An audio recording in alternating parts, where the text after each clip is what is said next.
Hi friends, welcome to Sneha's cooking.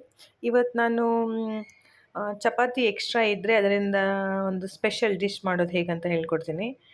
ಈ ಥರ ಒಂದು 5-6 ಚಪಾತಿ ತೊಗೋಬೇಕು. ಅಂದರೆ ಮಧ್ಯಾಹ್ನ ಚಪಾತಿ ಮಾಡಿದರೆ ನಿಮಗೆ ನೈಟ್ ತಿನ್ನೋಕ್ಕೆ ಬೇಜಾರಾದರೆ ಈ ಥರ ಮಾಡ್ಕೋಬೋದು. ಚಪಾತಿನ ಈ ಥರ ಗ್ರೈಂಡ್ ಮಾಡ್ಕೊಳ್ಳಿ. ಇಷ್ಟು ಬೇಕಂದರೆ ಮಾಡ್ಕೊಳ್ಳಿ ಅವಲಕ್ಕಿ ಥರ. ಇಲ್ಲಾಂದರೆ ಇನ್ನೂ ಜಾಸ್ತಿ ದೊಡ್ಡದೇ ಪೀಸ್ ಇರಬೇಕು ಅಂದರೆ ಆ ಥರನೂ ಕಟ್ ಮಾಡ್ಕೋಬೋದು. ಅದಕ್ಕೆ ಈರುಳ್ಳಿ, ಟೊಮೆಟೊ, ಮೆಣಸಿನ್ಕಾಯಿ, ಕರಿಬೇವು, ಆಮೇಲೆ ಸ್ವಲ್ಪ ಕೊತ್ತಂಬರಿ ಸೊಪ್ಪು ತೊಗೊಳ್ಳಿ, ಮತ್ತು ಸ್ವಲ್ಪ ಹುರಿದಿರೋ ಶೇಂಗಾನ ಗ್ರೈಂಡ್ ಮಾಡಿ ಇಟ್ಕೊಂಡಿರಿ ಇದಕ್ಕೆ. ಇವಾಗ ನಾವು ಇದನ್ನು ಒಗ್ಗರಣೆ ಹಾಕೋಣ. ಇವಾಗ ಒಂದು ಬಾಣಲೆಯಲ್ಲಿ ಎಣ್ಣೆ ಹಾಕ್ಕೊಳ್ಳಿ. ಅದಕ್ಕೆ ಸ್ವಲ್ಪ ಸಾಸಿವೆ, ಸ್ವಲ್ಪ ಜೀರಿಗೆ, ಅದಾದಮೇಲೆ ಕರಿಬೇವು. ಇವಾಗ ಹಸಿಮೆಣಸಿನ್ಕಾಯಿ ಹಾಕ್ಕೊಳ್ಳಿ. ನಿಮ್ಗೆ ಎಷ್ಟು ಬೇಕು ಅಷ್ಟು ಹಾಕ್ಕೊಳ್ಳಿ.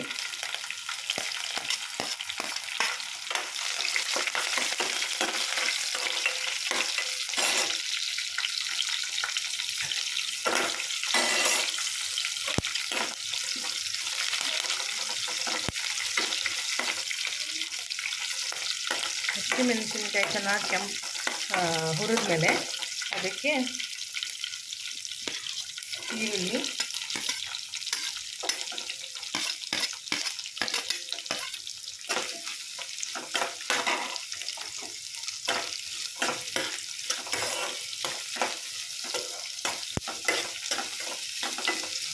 ಚೆನ್ನಾಗಿ ಈರುಳ್ಳಿನ ಫ್ರೈ ಮಾಡ್ಕೊಳ್ಳಿ. ಆಮೇಲೆ ಟೊಮೆಟೊನ ಹಾಕ್ಕೊಳ್ಳಿ ಇದಕ್ಕೆ. ಇವಾಗ ಟೊಮೆಟೊ ಆ್ಯಡ್ ಮಾಡ್ಕೊಳ್ಳಿ.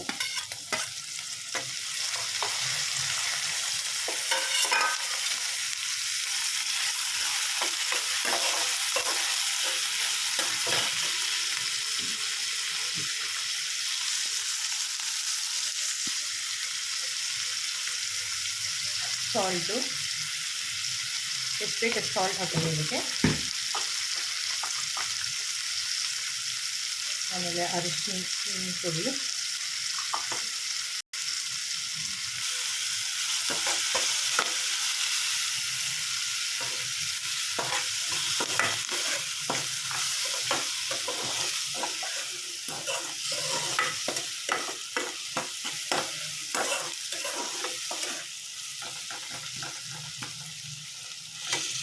ಇದನ್ನು ಒಂದು 1 ಮಿನಿಟ್ ಹೀಗೆ ಬಿಡಿ.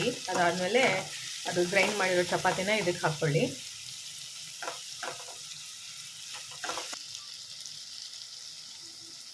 ಇವಾಗ ಇದಕ್ಕೆ ಇದು ಗ್ರೈಂಡ್ ಮಾಡಿರೋ ಚಪಾತಿನ ಆ್ಯಡ್ ಮಾಡ್ಕೊಳ್ಳಿ.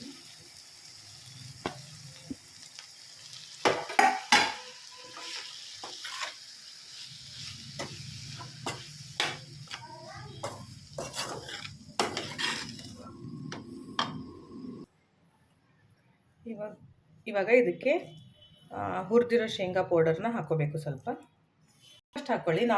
ನಮ್ಮ ಮನೇಲಿ ಸ್ವಲ್ಪ ನಾವು ಜಾಸ್ತಿ ಹಾಕ್ಕೋತೀವಿ ಇದಕ್ಕೆ. ಇವಾಗ ಇದನ್ನು ಚೆನ್ನಾಗಿ ಕಲಿಸ್ಕೊಳ್ಳೋಣ. ಮತ್ತು ಸ್ವಲ್ಪ ಕೊತ್ತಂಬರಿ ಸೊಪ್ಪನ್ನ ಆ್ಯಡ್ ಮಾಡೋಣ ಇದಕ್ಕೆ.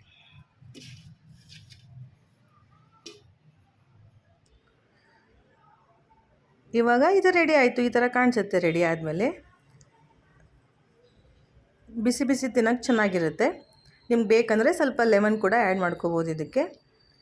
If you like this recipe, please share and subscribe to my channel.